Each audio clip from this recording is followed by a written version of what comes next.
Well, hello everybody, and welcome back to another episode of the podcast with Doug and Brad. Today is Sunday, March 7th. We have been a little busy fishing and working. We haven't had a chance to do a podcast in quite some time, and we are here to kind of give everybody a recap of what's been going on, how the fishing's been, how the lakes are doing. How's it going today, Doug? Living the dream, brother. Nice. It's actually my dream, too. Oh, yeah? It's not somebody else's today. That is true. That's always a good thing. Where do you want to start today, bud? Should we start with yesterday? Yeah, we could do that. We can touch on yesterday. Oh, it's always a good thing to start today with yesterday. Yeah. So, because then it'd be tomorrow. So, that's today. Yeah, I suppose. Yeah, Doug had a Boy Scout outing yesterday. Cub Scout. Oh, Cub Scouts. Yeah, I got to keep correcting that one. I keep saying Boy Scouts, and then we were graciously approached by the Naperville Scout Troop, and we'd set a date back in early February to go, but Mother Nature had other plans for us. And even yesterday, when you seen the kids come out, there's no way those people dressed that they would have made it on a 10-degree day. No, they came out in tennis shoes and jeans. So. Yeah, well, I got no room to talk because you seen me lose the bibs yesterday, and I was in a T-shirt for a little bit. Oh, yeah, it got warm. Until that wind came. With that little bit of wind, I had to put a sweatshirt back on. But running after them kids, I was sweating. Yeah, it was a good day yesterday. Caught a lot of fish. And I know I've told you this, and I know you're probably getting sick of hearing it, but to you, my brother, to Steve Harmeyer, thank you guys for all the help with that. Yeah, no worries. I've got 6 or 8 text messages from the troop that have all been very positive. We appreciate what you guys did for us, everything else. And while we're on that, let's talk about the Racine PD. Gave us badges and stickers and some other stuff to give to the kids, which actually went a long ways. Robin from Acme Tackle gave us stickers, bobbers, and waxworms from Uncle Josh. Yeah, the kids loved that stuff. Oh, tried to take every picture I could, but it was hard. Like Steve had posted on one of our posts on our Facebook, it's kind of hard to take pictures when we're chasing 2 and 3 flags at a time. We did the best we could picture-wise, and I just really want to say to the Racine PD and to Robin from Acme Tackle, we really appreciate what you did for us. Again, to your dad at Lakeside Bait and Tackle, he donated us the bait too. So sure, I tried to pay for it, and I'm come to the conclusion when your father has something stuck in his head, just give up. You can't argue with him. Yeah, John, let me pay for this. No, John, let me just throw you $20. No. John, come on. Why don't you sell me a bottle of water for $50 and then we're even? No. Yeah. I gave up. I didn't have another angle. There was just no way I was paying for it. Yeah. So, I told him thanks, same thing, probably 5 times, and I know he's probably sick of hearing it, but I really, really appreciate it. Yeah, no problem. But yesterday was a great day to close our guiding season on the ice. Everything's safe. Everything was good. Tuesday, I think it's supposed to rain. You know, we've been in the 40s. Now we're going to get into the 50s. Not that the ice wouldn't be safe, but I don't think we're going to have a shore for it. Right. I won't be able to get on the ice. So yeah, and I'm a big fan. You notice we didn't run a 4-wheeler yesterday. When there's any doubt in my head, my biggest thing that comes to mind is just don't do it. You know, when the shores start to go, it's time for me not to do it. I know some guys late ice, they're so excited, they're happy, they're out there. The ice gets sketchy, gets soft. It's not worth it for a fish. I'm going to catch, in my boat this year, I'm going to catch millions of fish. In the ice, we catch millions of fish. Maybe millions is an exaggeration, but you know what I mean. Right. To me, it's not worth it. You know, we're just going to have to wait a couple weeks. We'll be on open water. It'll happen quick this year, I think. I saw that your dad was changing the store over to spring. Yep. All the ice fishing stuff's getting put away. We are making the switch. That takes you guys a little while. A good month. It's amazing how much inventory you have in that store. When you walk in and you see everything, you don't really think of it so much. Until you look on the wall and you see, okay, there's 20 kinds of bobbers. Here's every split shot from this size to this size. Here's 10 different manufacturers of hooks. You have a lot of stuff in there. Oh, yeah. And each one of them packages has got to be unpacked, labeled, handled, placed.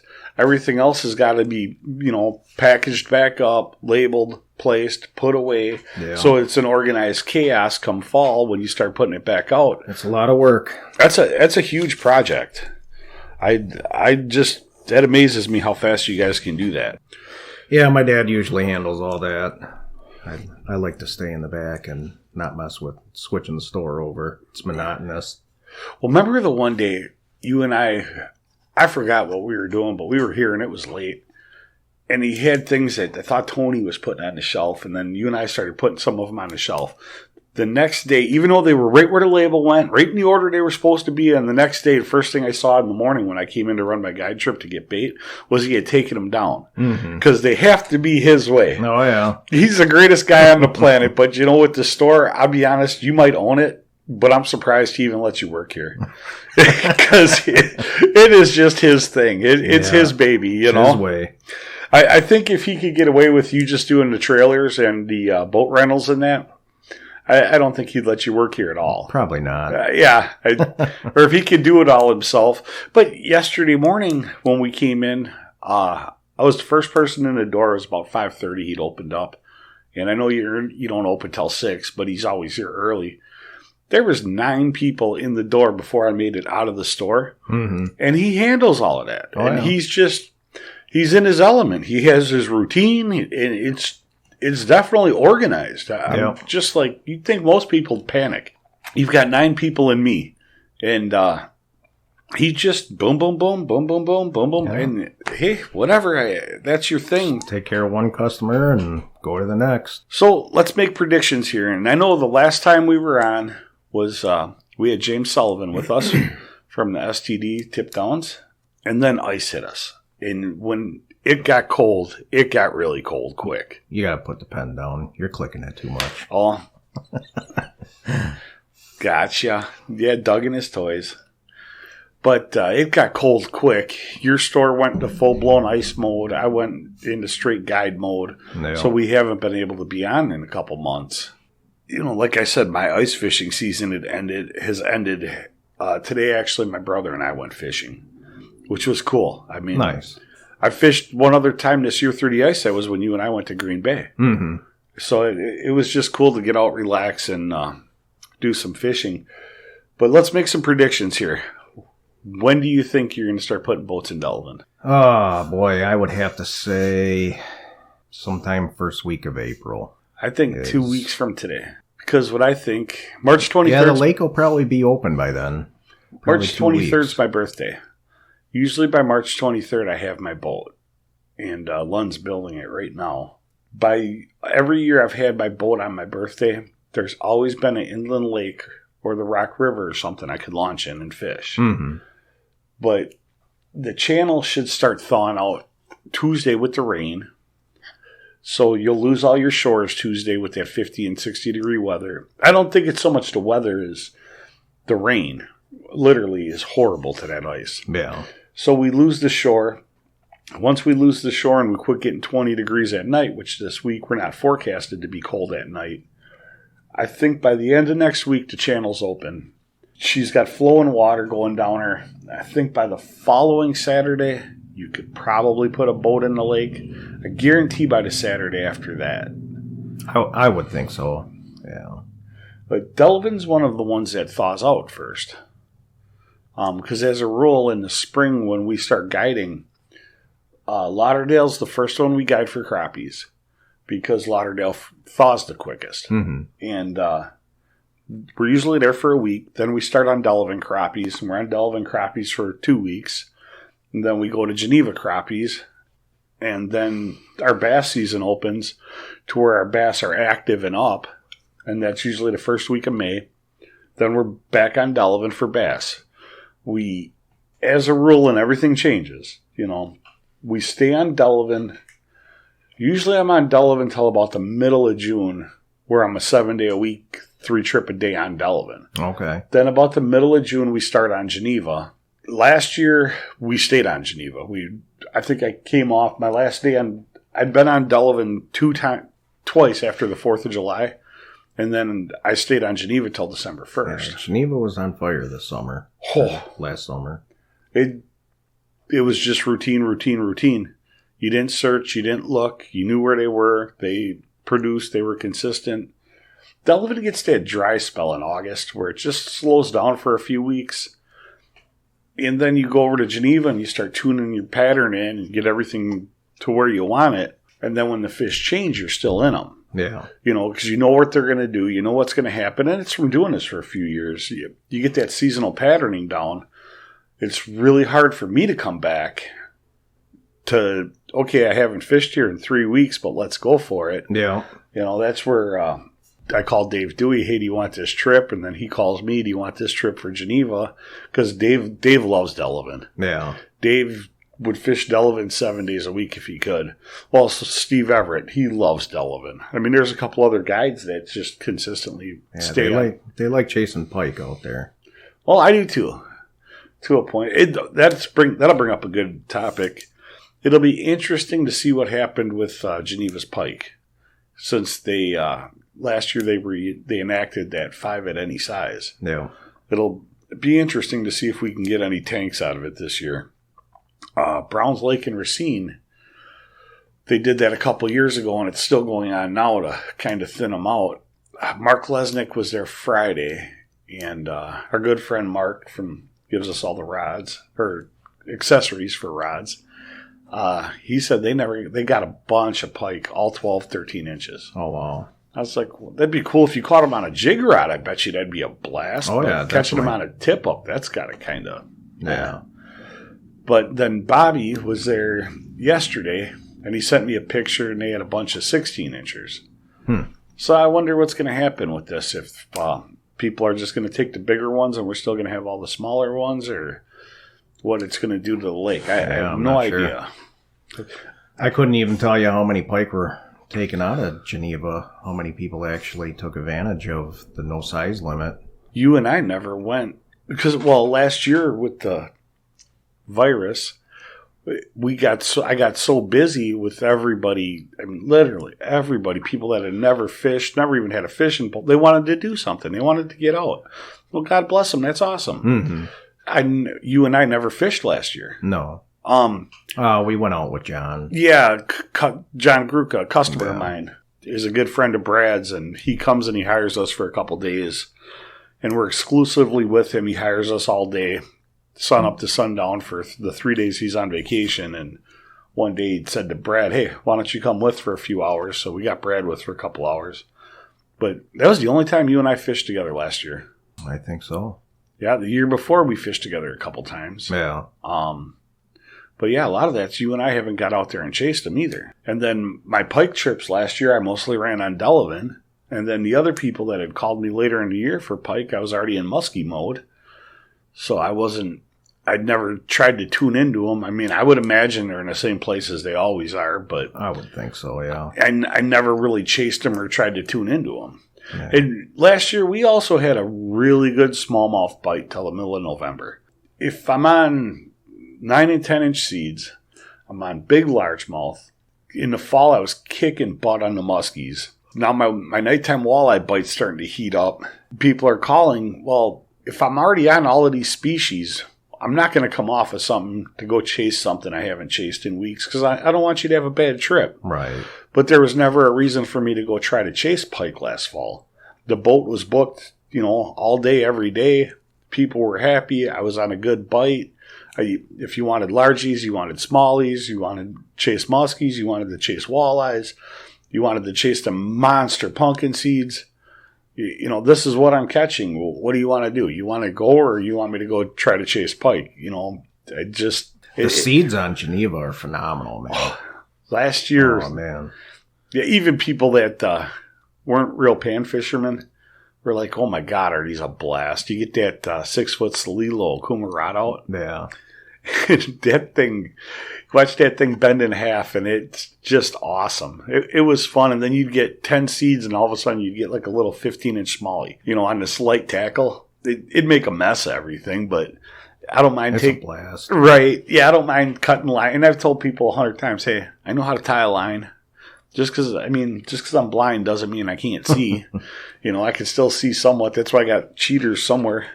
Well, you saw me earlier when I was writing things down. I had them on. Yeah. I was trying to look like the doctor with them, but it's been phenomenal. Nice. How's your boat trailer business going? Good. When do you have more coming in? Probably in about a month. We have some more pontoon trailers coming in, and be another year where you can't get them as fast as you can sell them. It's probably a happen again this year. So a lot of people bought pontoons and just getting into selling some pontoon trailers for something different. It's going pretty good. When do you guys start renting boats? We will start renting boats most likely April 1st. That's when you got your help here and you're good to go? Yeah. Awesome. Supposedly, I ordered my boat 1 November. Supposedly, in Lund, if you can hear me, love you guys. Supposedly, my boat goes into production this week or next week. I should have it before the end of the month. That'd be awesome. Oh, I'm ready. I talked to Jason Drew last night. Jason's a guy that guides with us, just all around great dude. And him and Katie were going on to Lake Michigan today, go catch some brown trout and some Lakers. And I'm like, man, I was talking to my brother. I was like, man, that'd be a blast to go do in the morning. He's like, yeah, it would. He's like, so how are we going to do this? I was like, well, Walmart sells them boats that you blow up, them little rafts. I was like, if you paddle fast enough, I could keep the planer boards running behind it. And he wasn't falling for it. I could see you doing that. I would. You're a maniac like that. His boat's full of decoys right now, so we couldn't use his boat. He sent me a picture last night. He's like, man, it's going to be a little bit more than a day to clean this out. Yeah. And then we watched the weather last night, and they said that east wind, so that wouldn't have been fun. That wouldn't even have been fun in my boat. But hopefully that gets here very, very soon. Are you getting a bigger boat this year? Nope. No, same one? Same thing, 1875 XS Impact. It works perfect for me. That's a nice boat. For what I do, it's all I need. I know Lund makes bigger boats. I know they make nicer. Well, to me, I don't think they make a nicer boat because it's exactly, for me, it fits. It does everything I want it to do. It works out. I like it when I have the little kids in the boat and they can't get to the wall of the boat because of the two side storages. Sure. I don't know how to really say this. Sometimes I could have, say I have 2 10-year-olds in my boat. I have mom and dad. I could have a 10-year-old that is standing on my side storage with 1 foot on the rail of the boat, and it doesn't bother me. And I could have his brother or sister or her brother or sister standing next to me in the middle of the boat, and I'm still watching what they're doing because they're just not coordinated. Sure. But, we do so many bass trips, and I get so many gentlemen in my boat. It just works out great. We get so many gentlemen for crappie. Well, I shouldn't say crappie's a guy thing. Crappie's a 50-50. It's either mom and the kids, dad and the kids. Sometimes it's dad and a couple buddies. But more or less, I'd say that's more of a family thing. Our bass that we do, that's a lot more dominantly male. Or it'll be a wife and her husband. Muskies are definitely dominantly male. Yeah. Trolling walleyes, I'd say, is a half and half. But definitely panfish are completely half and half. A lot of kids. Well, but again, last year, because we had so many panfish calls, that's why we started running in the middle of the day trip. On Geneva, we were on such a good bite. So we'd run our bass from 6 in the morning till 10. Then we'd start our next trip at 11, run 11 to 3 over them big seeds in the middle of the day. I'm almost in the middle of the lake, so there wasn't much boat traffic out there to deal with. And then get them back about 3:30, and then 4 o'clock start another bass trip or change over and get ready to start going for walleyes or whatever we're going to do in the evening. Yeah. But, yeah, last year was truly blessed. We got to introduce so many people that have never been introduced to it. This year through the ice, we had a lot of families that had never done it. You'd seen us, all our groups, we never had 1 or 2 people on the ice. It was always 12, 15, 10. Yeah, you had some big groups this year. Well, I'd have these 6 people would call me, this guy with 5 of his buddies would call, okay, well, I got an 8-man shanty for you. Then I'd have this lady call with her 2 kids and her husband. Okay, well, I got you covered. Then I'd have this guy call with his brother and his son. Okay, I got you. So we were running 4 and 5 shanties a trip, and it worked out great. No complaints from anybody. We did everything we could possibly do. We, all but one trip, had a good bite all season. Well, you've been with us. We were really blessed. We had a great ice fishing season, and a lot of that goes having my brother help me on the weekends. That was huge. Yeah, that's a big help. Yeah, he's definitely no joke. I mean, and he's on it. You turn around, where's that? Oh, he's checking tip-ups. Where's that? Oh, he's setting more tip-up. Where's that? Oh, he's drilling holes. Where's that? Oh, he's cooking. I mean, he's just constantly, he's on something. Yeah. So that's huge. Even though him and I don't exactly fish the same way or have the same style or same routine. He's got it down. He knows what needs to be done. Oh, yeah, and he does it. And it's done before you think about it. And, man, I can't say enough how much it was awesome to have him this year. Yeah. And all my customers got along with them, liked them. So just everything was just, again, I just had a really great ice season. I wish I could have got more people out. We come with that cold front we had in February that really screwed us up.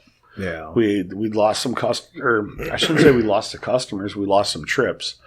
When it's 4 degrees out and the wind's blowing 25, 35 below windshield, I'm not going. It's cold. Right. If it's 4 degrees out and it's a 5 mile an hour wind, yeah, we're going. But there's no way I'm going when it's 35 and 40 below windshields. Yeah. Even I get you in the shanty, you're stuck in the shanty. So now we're pan fishing all day. Yeah. Because you're stuck in the shanty. There's nothing you can do. Even when you get out, you freeze, but you're stuck in it. Well, that's not fun. I believe, yes, fishing's about catching fish. Fishing's about having a good time with your friends and family. A lot of it's camaraderie. Come out, joke around. Oh, definitely. I put some pictures up from last Saturday. A week ago Saturday, where I had 4 boys out there throwing a football, waiting for a flag to go. Sure. That's what it's about. It's not just, let's get in this shanty, let's catch our fish, let's go home. Well, that's old school. That's the stuff my dad used to do. Well, we never had a shanty. But, here's a cheese sandwich if you're hungry. Yeah. The sun's coming out. We'll get you home when it's dark out. And that's hardcore. Oh, yeah. A lot of these kids, they can't do that. I don't know how the heck I did it. I don't know how I did it and still enjoyed it. Right. I just remember that. It didn't matter how cold it was. We were going. Yeah. I've got shanties. I've got heat. I've got the clothes for it. I'm just at the point in life, you took today off to go fish with us. Why do you want to go if you're going to be miserable all day? Why do you want to be stuck in a 10 by 10 shanty? Don't get me wrong. Hey, we're on a great bite and you're into it. You tell me, hey, we're going. We'll go. But for the most part, this year we had so many bigger groups and so many families and so many kids again. And it's becoming more and more, except for October, November when we're on our straight muskie bite. It's becoming more and more the direction my guide service has been going. Sure. I think a lot of that has to do with your dad referring a lot more people to me with kids. Sure. For some reason, they think I'm patient. I don't know why. You're good with the kids. I think they don't know when I leave and I get home. I drink a lot. I really do. I drink a lot. Jeez. But so let's talk about one other thing. Today you texted me. Your panfish tournament's going to come up. And I know it's 2 months out. But you know what? It happens like tomorrow is 2 months away. Yeah. Yep. We're going to have our Panfishing Derby tournament this summer. We weren't able to have it last year due to COVID, but we're definitely having it this year. Most likely, I haven't picked a date yet, but I'm thinking the first Saturday in June, which I believe is June 7th. And I'm doing something a little different for the winners this year. Besides the cash payout, I went and got some trophies. Do something a little different, something fun. I got first place, second place, third place trophies, and then a little trophy for biggest crappie and biggest bluegill. I'm a trophy guy myself. I like trophies. I think it's fun, so we'll see how it goes. And that is cool. Yeah. Especially, you know what would be really cool? Because, was that last year, you had a guy and his kid that got like second or third, right? I think or was that the year before? Well, last year we didn't have the tournament. Right, because of the virus. Okay, that's what I meant. Yeah, there was. I do believe there's a father and a son that. Yeah, they either won it or they were in the top two. Yeah. You know how cool that would be to go home and, be 12 years old and say, I did this with my dad. Yeah. Might not mean a lot to you at that day. Like me, I'll be 47 in 2 more weeks. Yeah, I talk to my dad every other week because he's in Tennessee. But, you look at it now and say, hey, I did this with my dad 20 years ago. Yeah. That's a cool memory. That's not that just, hey, we won this. We actually have a trophy on the wall. Remember when we did this? I mean, that's super cool. I kind of went out. They're not little tiny trophies. I got something pretty decent. Did you really? Yeah. I figure why not? Does it have like a softball player on the top or a grill or? It's got a fish. Oh, okay. I'm just making sure. Yeah, it's got a fish. I think they're coming in tomorrow. They'll be delivered tomorrow, so I'm gonna make a post on Facebook. I'll take some pictures of them. I was just trying to make sure you didn't go to like Leon's and steal some of the LD barbecue trophies, where there's going to be a picture of a grill on it or something. Nice. Where you tell the guy, "Here's a Sharpie, just let me cross this name out." Yeah. But no, I pretty much everybody that has fished the pan fishing tournament in the past, they ask me all the time, "Are you having one this year? Are you having one?" It's like, yeah, we're going to do one, and they know it's a fun time. It's not anything super serious. It's more to get out, have a fun time, and the guys love it. I don't really hear any complaints or anything about the way the tournaments ran. You could run it according to what everybody tells you, and everybody's going to tell you something different. You have such a broad spectrum of a customer base. Mm-hmm. I don't care what you do, you're not going to make everybody happy. Right. You just do the best you can, and we're one of the few people, and we're just like you, majority rules in our business. Right. It's not like America where majority doesn't rule. In my business and your business, majority rules. So we try to do the best we can by everybody, but some people are never going to, doesn't matter what you do, bud. There's just some people that are going to be, well, you should have done this or you should have done that. Yeah. Well, you should have flipped the bill for it then, bud, and I'd have done it exactly how you wanted it. Yeah. Yeah, it's a good time. So looking forward to it. One thing that always sticks in my head. Remember that day we were out here crappie fishing with Larry Smith? Mm-hmm. I had him a question about something, and I said, hey, this is what I want to do. It's the right thing to do, but I know I really shouldn't do it. And and I don't remember what it was. His exact words to me were, do the right thing and don't ever worry about it. And I've been sticking that in my head. Just do what's right. Sure. Yup. So, nice. No, everybody should be happy with what you guys do because you put a lot of time into that. Oh, yeah. That's not just, hey, come in, fill out a card, and we're ready to go. That takes you weeks to get everything ready for that. Yeah. There's a lot of time that's involved with it. And I got to pull a permit through the state to host the tournament and all that and getting everything ready. Are they going to have the building open across the street for it this year? I believe they will. I'm not 100% sure. Oh, I heard a vicious rumor about the Delavan launch parking lot this year from you. Yeah. I didn't even start the rumor. They have in the works. They're trying to get the parking area paved, blacktopped or concrete. I'm not sure which, but they are hopefully going to get rid of the gravel and do something so we don't have to mess with all the potholes, driving over them and all the dust. The dust don't bother me. It was the holes. Oh, the potholes are terrible. You couldn't go slow enough. No. So the truck's going down and the boat's flying up. I mean, at 2 miles an hour. What else do you want me to do? Yeah. Then you got, if it rains, you got lakes out there for days. Yeah. I told somebody one day, I was like, hey, if I could, we'll see if we can launch the boat in the parking lot. And just either that or I'll just leave it on the trailer. We could fish over the side, Yeah. But I like how they fill the potholes with wood chips every now and then. That's great. With the amount of people that they let launch there, they've got to be doing pretty good. Crushed limestone isn't that expensive. The township already owns the equipment. Run through it once every other week with 6 yards of crushed limestone and fill the holes, and they don't. They do it once a year, if that. Yeah. They were over there a couple times with the grader grading. Something needs to be done. Yeah, So, something a little more permanent. I've talked with the game wardens also, and the town is supposed to put some of the funds back into maintaining the grounds over there from the boat launch fees. So partial payment, partial cost of that is supposed to come out of the fees for launching your boat to maintain the grounds. Does Delavan have a limit on how many boats they can launch on a given day? I believe they do. I'm not sure what that number is. Has it ever been enforced? No. Okay.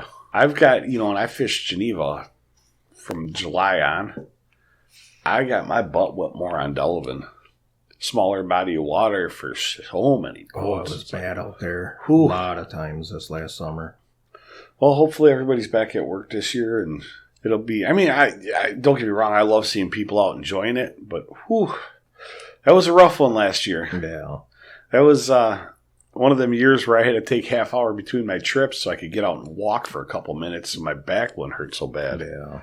But yeah, Delavan was definitely a rough one. Oh yeah. Holiday weekends.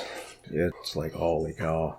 The amount of boats that are out there is crazy. You shouldn't have me up in your rod room. So if you didn't know, we do the podcast, and I just posted on Facebook, Brad's rod room.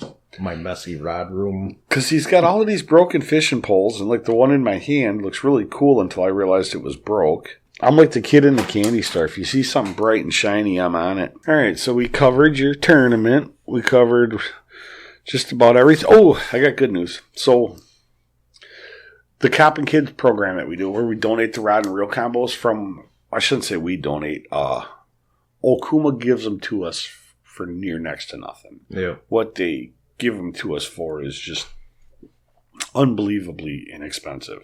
So last year we had Fontana, we had Rockford. This year we picked up the Racine Police Department and we picked up the Racine Sheriff's Department. Nice. So now we got 4 PDs that we get to put our rod and reel combos in their hands. And some kids get to go home with them, which is just super, super cool. Yeah, that's awesome. Yeah, I just figured I'd get that in there real quick before I forgot. Sure. Well, I make that list and then I bounce all over the list. Hopefully we could do this again next week, and next week we'll be able to start talking fishing because I am ready for Delavan crappies. Yeah. I'm just ready to be in the boat. Yeah. I'm ready to not go through the process every morning. It's time to just hook the boat up and go. Well, you see my garage, I have 50 fishing poles above my boat. All I have to do is, we're crappie fishing today, boom, grab 10 rods. Yeah. We're bass fishing today, grab these 10. And I'm good to go. Ice is definitely a lot more labor intensive. Oh, yeah. Not trying to sound lazy. That's why we have my brother. But ice is definitely labor intensive. There's a lot involved. Getting everything ready. Oh, set up 5 shanties. Oh, so yeah. now you're going to have 15 people, so you better have 25 poles ready. Yeah. Now you got 5 shanties out, so you figure in an 8-hour day, you're going to go between 2 and 3 bottles of gas per shanty. So you better at least have 40 bottles with you. Yeah. You got 5 shanties out, so you better have 6 heaters in case something happens to one of them. Mm-hmm. It's just... It's a blast. Don't get me wrong. I enjoy it. But, man, is that a lot of work. Yeah. I don't think people see that, you're coming at 8. I'm at the bait store at 5:30. That means I've been up since 4. We're out there by 10 after 6 so we can get to where we want to be. We're set up by 7:30. Then you guys come out. And that's great. That's what it's about. We got you on fish. Everything's good. People start shuttling off 3 o'clock, 4 o'clock. 4:30, we're cleaning up. By the time you're cleaned up, put away, back home, it's 7, 8 o'clock at night, and your butt is whooped. Oh, yeah. Especially when we had all that snow on the ice. Yeah. I was like, oh, my God. And then you're doing it again the next day. Yeah. Honestly, since I went back to work, kind of like being the weekend warrior guide. when it comes to ice. Here in a few more weeks, once Geneva heats up, Delavan heats up, and we're fishing, then I'll cry. I don't want to go to work. Well, then I'll probably quit my job and fish all summer and then look for a new one next November. And there you go. You know me, I'm not too stable sometimes when fishing season's on. Yeah, that fish cost me a divorce. This one's cost me this. But man, it was so cool. Remember that day? You know how I get. Remember that bass I caught? You're right. It was so worth it. Yeah, that's one of the kids we had yesterday. It was one of our customers' kids, and he's like, remember that day we caught all them crappies? I was like, yeah. I was like, which time? He's like, it was like 2 years ago. I was like, that time or the time before? The time before. He's like, well, I guess kind of every time. But remember that time? Because now he was like 4 when I first got him in the boat. Now he's like 8. So he said I was letting him cast for him. So he had to be like 5 or 6. Sure. And he's like, that time, every time the bobber hit the water, it was gone. And I was like, oh, yeah, I'll never forget that, Nice. He's like, yeah, I tell everybody about that. It's so cool, though. I mean, and it's cool is when you remember the people that were in the boat and they get in the boat and the first thing, remember last time when we went and did this? And yep, I remember that. Yeah. Dude, that was awesome. Then you get off the water and they're like, man, this was better than last time. It's like, hey, just so you know, sooner or later we will have a bad day. Oh, yeah. I guarantee It'll happen. I do everything I can for it not to happen, but some things are out of my control. Yeah.